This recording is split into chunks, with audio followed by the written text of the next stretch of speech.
Black screen though. There we go. You're live. Oh, really?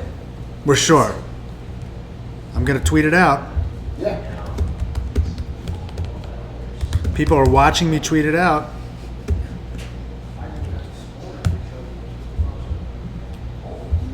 I'm still not seeing it. Yeah, it's...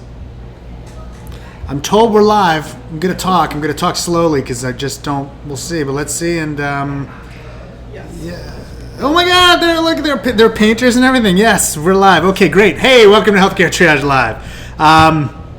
We managed to get this up. Oh my gosh, like on time and without Mark, who is in Wyoming, I think. And so, thank you for joining us. I'm totally caught off guard because this works so well, and that just doesn't seem to happen usually every week when we try this. We're still in the hallway, as you can see, and there will be workers and painters who will maybe wander behind me as I talk because they're still like renovating the offices back there, and all this other stuff is getting done.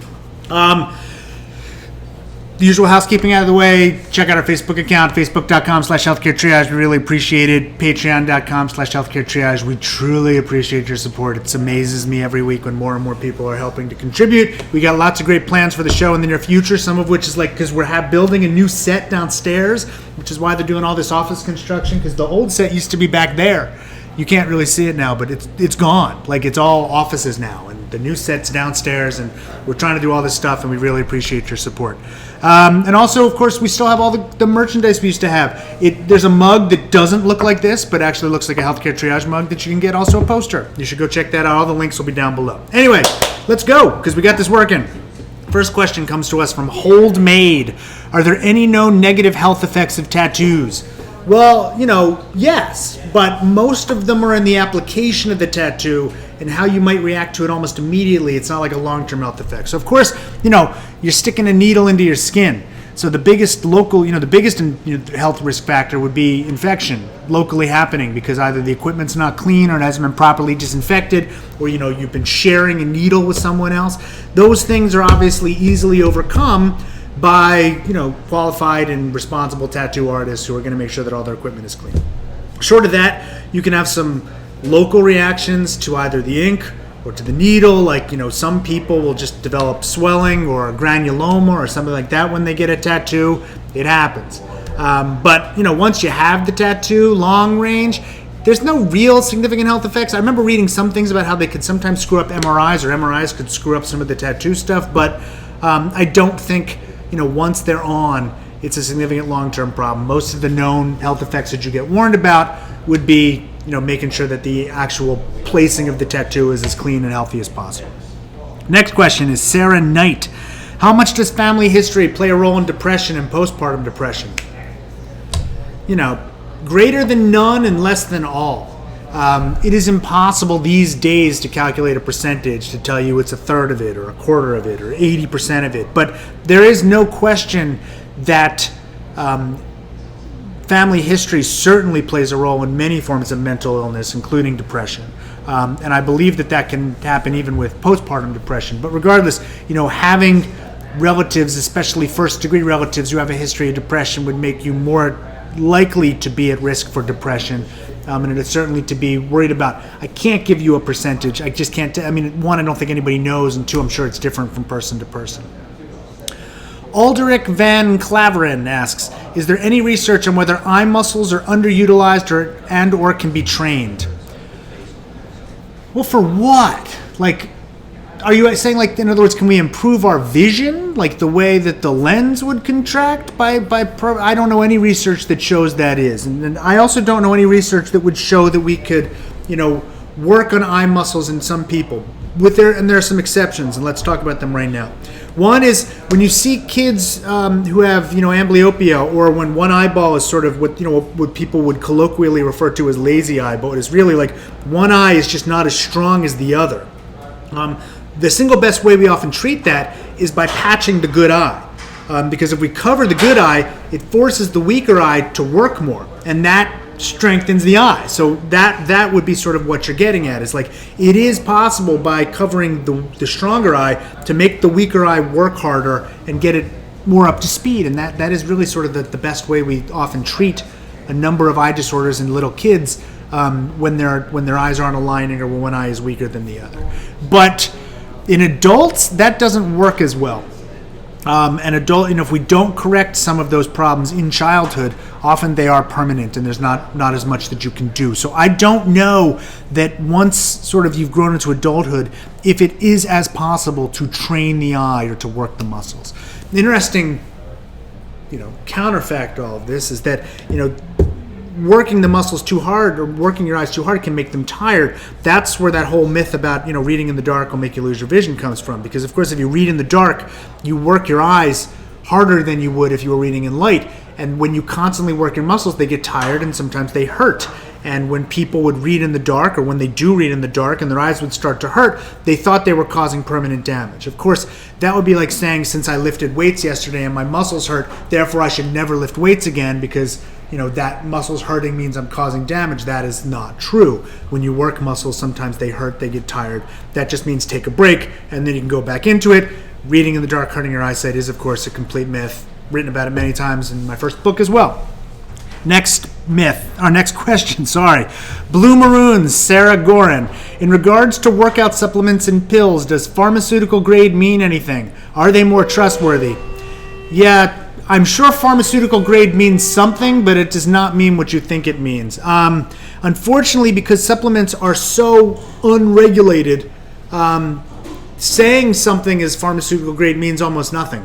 There is no sort of FDA approved term or requirement or stamp of approval that I know of that gets something to be that. And of course, watch all our episodes in Healthcare Triage News on supplements to remember how bad the supplement companies are many of them at putting in what they say they put in. That so much of them are just like ground up houseplants and asparagus, and so it doesn't mean anything. And of course, for a pill, I assume a pharmaceutical grade pill is a pill. So I don't exactly know what that is. If you get a pill from the pharmacy, it's supposed to be pharmaceutical grade. So I imagine you're asking more about supplements. And the sad fact is that there are some ways, I believe, to try to have a better sense of what you're buying. I actually linked in this week's New York Times piece that I wrote on alternative medicine. I know the second time I linked to something about supplements was an actual article on how to try to buy the supplements you think you're getting. So you could go take a look at that.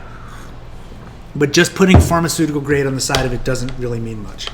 Midnight SG asks, what medical advice did you often recommend as a pediatrician but didn't follow as a parent? Ooh, that's such a good question. Okay, so I know that I still to this day tell parents, like, don't let your little kids have like popcorn or hot dogs or anything, because those are choking hazards, and God knows we let our kids have all that stuff. I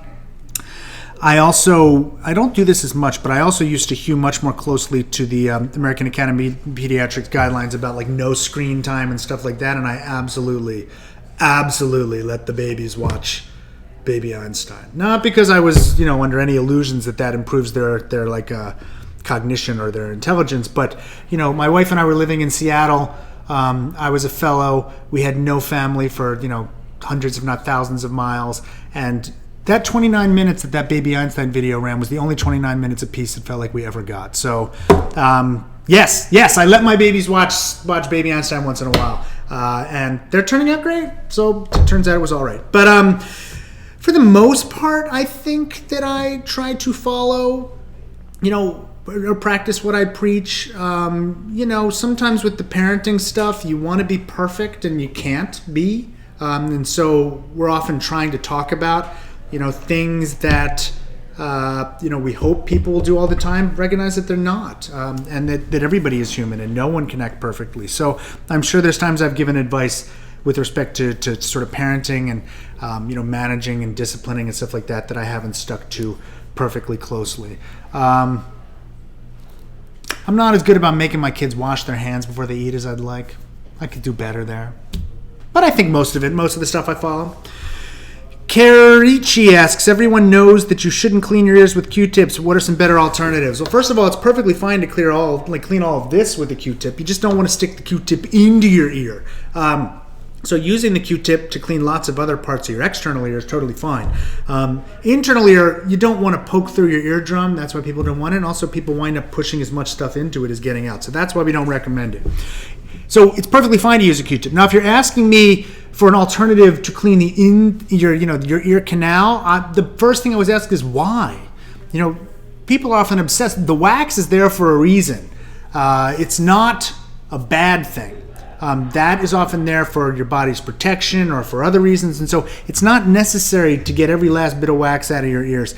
Unless it's seriously, seriously clogged, there's not much of a reason to go rooting around and cleaning inside your ears. If you have to, you should talk to a doctor. We'll leave it at that. So again, we always forget. Another thing what I say here is constituted as medical advice. Don't make any kind of medical decisions without talking to a medical professional. Someday I'm going to come up with a standard line and talk really fast like on those commercials about all the dangers you get from drugs and stuff. But regardless, don't take anything I say as medical advice. If you feel like you've got to get in there and clean your ear because something's wrong with it, go talk to a doctor. Varun Paziner asks, what does the literature indicate about travel bans to contain diseases in the developing world like SARS? Such a great question. And I know we have an episode on this. I can't remember. Was it an actual episode or a Healthcare Triage News? I think it was news, and you should go watch it because I actually summarized. I answered this question in a way that I wish I could answer right now on the spot, but I can't remember it. Bottom line, though, take-home message, the travel bans don't work. They never do because they're not preventing the disease. They wind up doing more harm than good. They're economically devastating sometimes, and they often create a lot of infrastructure and problems in ways that were not foreseen ahead of time. And they don't work in the sense that they don't actually prevent the disease transmission they did. The travel bans are almost always sort of fought by the scientific community, and almost always they get overruled. Sometimes, and almost often, by developing nations that should know better. So please, yes, go watch that episode. We should probably get a link up if we can later. As I said before, Mark's not here. He usually helps out with that, so I don't know if we will. But Varun, if you can't find it, you tweet me, and I will find you the episode, and I will tweet it back at you. Michael Kondrashov asks, what are the benefits or detriments of a ketogenic diet? The Mayo Clinic claims that it can lead to mental behavioral detriments in the long term. Any good research?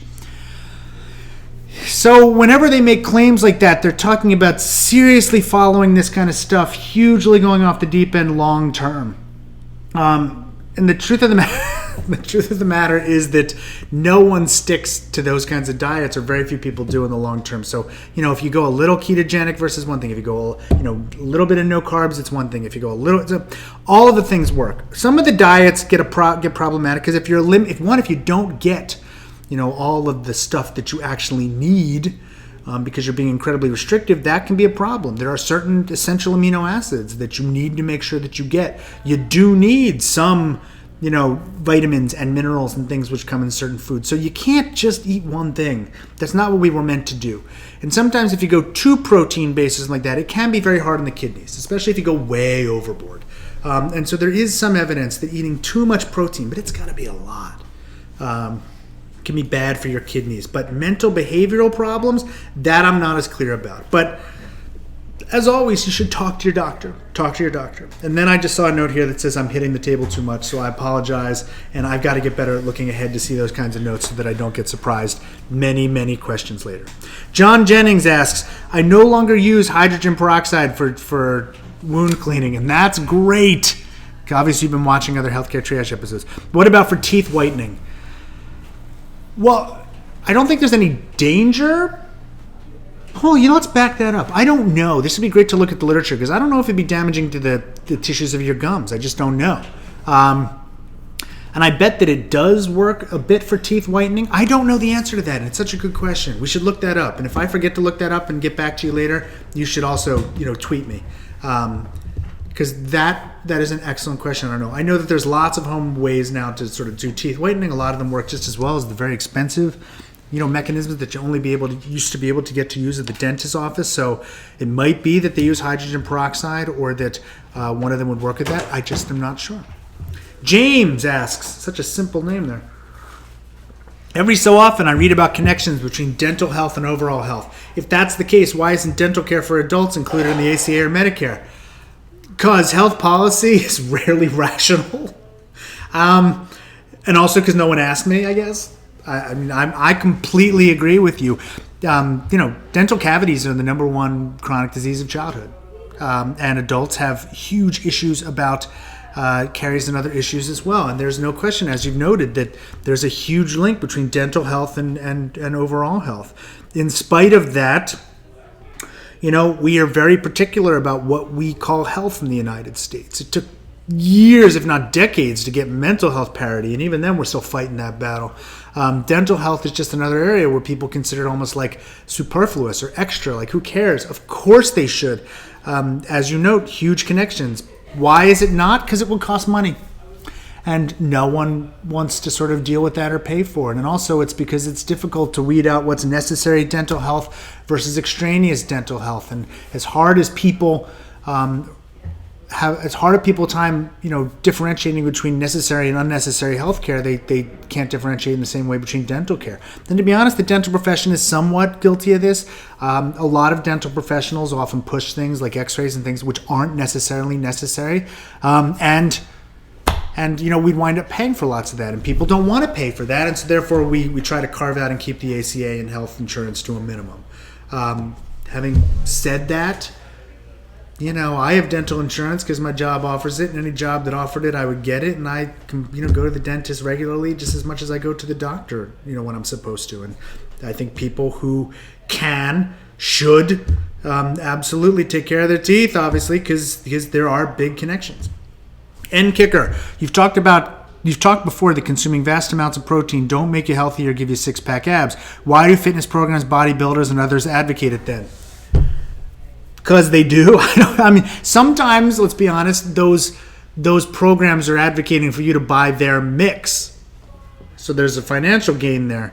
And there is truth to the idea that your body is usually in a catabolic or an anabolic state. Either you're building mass or you're bringing mass down. It is very hard, if you're serious about sort of putting on muscle mass, to lose weight and gain muscle mass at the same time. Lose fat and gain muscle mass at the same time. Because if you want to go into the state where you're building everything, you need to eat a lot of calories, and then you try to shed the fat theoretically.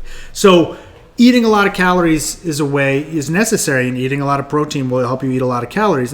But there is no sense that you could, eat an incredibly well-balanced diet or even a low-calorie diet and eat a crap load of protein powder and you're going to put on muscle. That's not going to happen. If that happened, everybody would do it. That's just not going to happen. Having said that, let's be honest, just like every other sector of the health profession, fitness programs, bodybuilders, and other advocates don't always base what they say on research. And so many people will say that you do this stuff, but you're not going to eat huge amounts of calories and at the same time shed all the fat that's necessary to get a six-pack. The biggest key to getting a six-pack is having an incredibly low body fat percentage. That's it. It's not that you've built your muscles so big that they shine through your fat. That doesn't happen. It's that you have to get your fat percentage down low enough, your body fat, that you can just see the muscles. They're there. You've got it. You've got abdominal muscles. Everybody does. But you can't see it. And the way to get there is not to eat a lot of protein. Next question. I got to find it. Sorry. Is it true that meth babies being more likely to have mental illness when controlled for social economic status doesn't really happen? I wish I had great answers for you. This is a question which sort of is... It's a backlash almost to the sort of the big quote-unquote crack baby epidemic that occurred in the 80s or 90s, where everybody sort of assumed that there were all these crack babies that were special, born to crack addicts, and somehow that, and even saying it is somehow problematic these days for me, because it's just it was very racially contextualized, and it did not hold up. That sort of that there was something special about quote-unquote crack babies and that they were mentally deficient. They did not really hold up, I think, over the long term. And now these days, the same things are being applied to meth babies. There's no question that babies born to addicted parents can have significant issues, especially if they're very, very exposed to a lot of drugs in utero. That's not a good thing. But the idea that there's a quote-unquote class of babies, crack babies, meth babies, things like that, that are making more likely to have mental illness and all this other stuff, I'm not positive it happens as well or as often is reported in the lay media. Worth looking into. Oliver Saint Amand, should we wash our fruits and vegetables? And if so, running water? Yes, you should wash your food. Is there someone telling you shouldn't wash your food? Oh my God, you need to wash your fruits and vegetables. You don't know who's handled them. You don't know where they've been sitting. Of course you should wash your fruits and vegetables. Now, washing them with water is probably a good start. As much as you can, especially if it's free, rubbing it too will also often, drying it will take some stuff off. It's impossible, of course, or very hard, I'd imagine, to wash off every leaf of lettuce. To dry off or rub every leaf of lettuce. But absolutely, the news stories that you often hear about, communicable infectious diseases and foodborne illness seem in the news to be just as often related to spinach or vegetables as they do to sort of meat that hasn't been cooked properly. So yes, you should wash your fruits and vegetables before you eat them. Anything that is raw, you can come in. Don't. You absolutely should wash your fruits and vegetables. Midnight SG. Our vitamin D. Oh, vitamin D, man. Healthcare Triage again is this Friday's on vitamin D.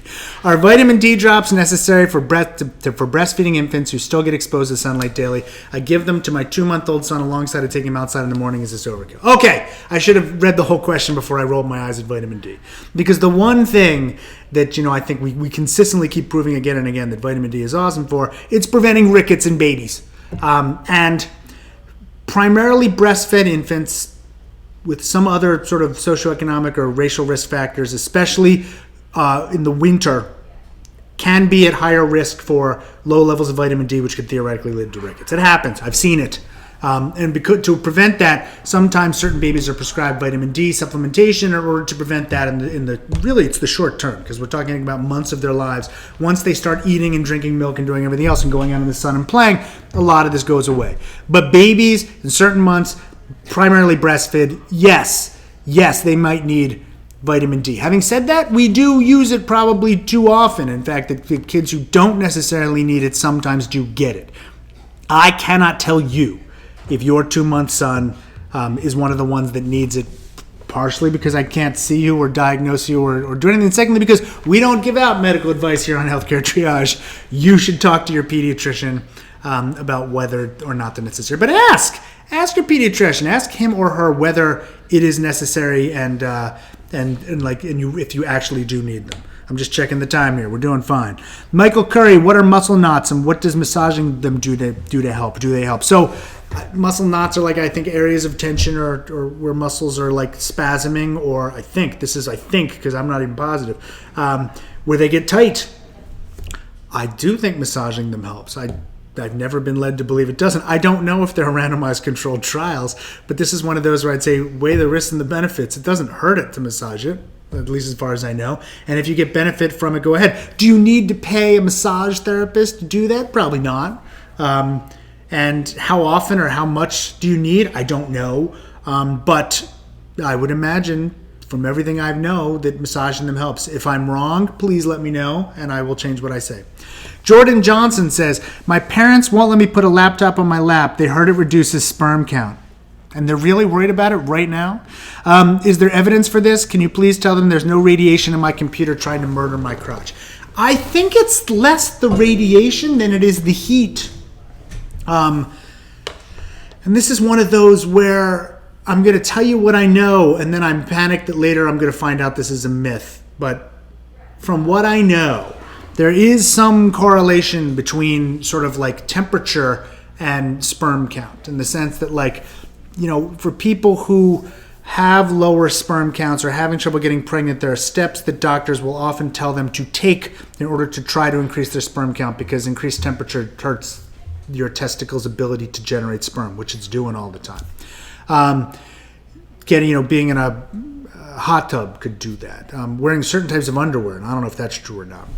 But the thought is that if you wear the tighty whities and you have your testicles way up close to your body, the temperature is higher and your sperm count. If you wear boxers and you let them hang lower, and I can't wait for my kids to see this episode someday, but if you wear the boxers and they hang lower, technically your sperm count will go up. But here's the real news.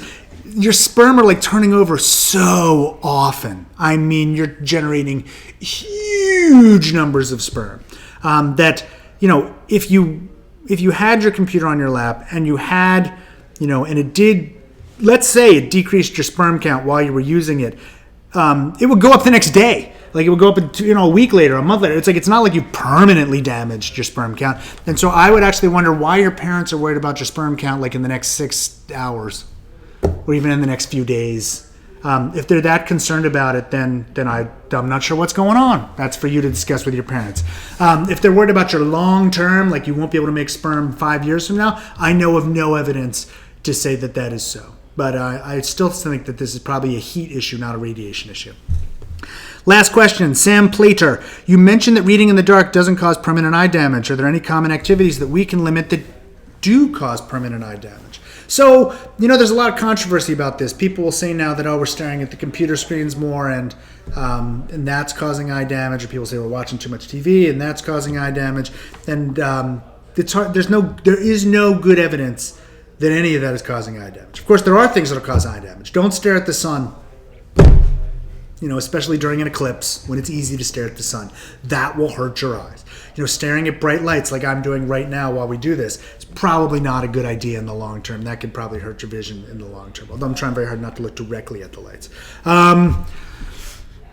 Things, rubbing your eyes too hard, scratching your eyes, that'll cause eye damage. Putting, foreign objects and stuff like that can hurt. There's lots of stuff you can do to your eyes. Regular activities that, we do every day that we're worried about that cause eye damage, not a ton of good evidence for that. Reading doesn't really seem to, and, reading in the dark doesn't seem to, the screen time, whatever it is, just none of that seems to really negatively affect or like cause permanent eye damage. And even if it did, the long-term outcome of sort of doing all that is everyone's always worried about is your eye vision gets worse. And then you got to wear these, which I've worn every day since I was in like 4th grade. So I would not give up reading or doing any of the things that I do. If I'd still probably need glasses. So I don't know. The truth of the matter is that I don't think that there's any, common activity, ththings that that we would do every day that wouldn't clearly be known to be damaging that we should probably start doing to limit eye damage. It's just those are the myth. For the most part, they seem to be myths. And that, I think, is it. Thank you so much for watching this week. It went incredibly well with our limited personnel, and I'm very pleased as always to see how well it has gone. Please do check us out on our Facebook page, facebook.com/healthcaretriage. Check out our merch, which is I can't remember the website, but look down below. It's dftba.com/hcttriage. Is that what it is? HC Triage? I can't remember, but the link will be down below. There's nothing you'd like more than a poster or a mug. They're great. Consider supporting us on Patreon, patreon.com/healthcaretriage. We're very, very, very grateful and so close to the $2,000 monthly mark. It'd be awesome to get past that. I think we even have a perk or something we promised we'd do at that point. And continue to watch Healthcare Triage News on Friday. It's going to be about vitamin D, and it's going to be about... We just taped it, and I'm already losing my mind. It's vitamin D and... Can you remember? Because I can't remember. I swear to God. Okay, now this is bad because we just taped this like an hour ago, and I can't remember what it is, and now I want to sit here and try. And how is the Affordable Care Act affecting the uninsured rate in the United States? Yes, you should see that. And then on Monday, I think we're doing the counterpart to Exercise is Awesome, which was last week's episode. We're going to be talking about exercise and weight loss. And then you should catch us again next week, Wednesday, Healthcare Triage Live, 11:30 a.m. Thanks for watching. See you next week.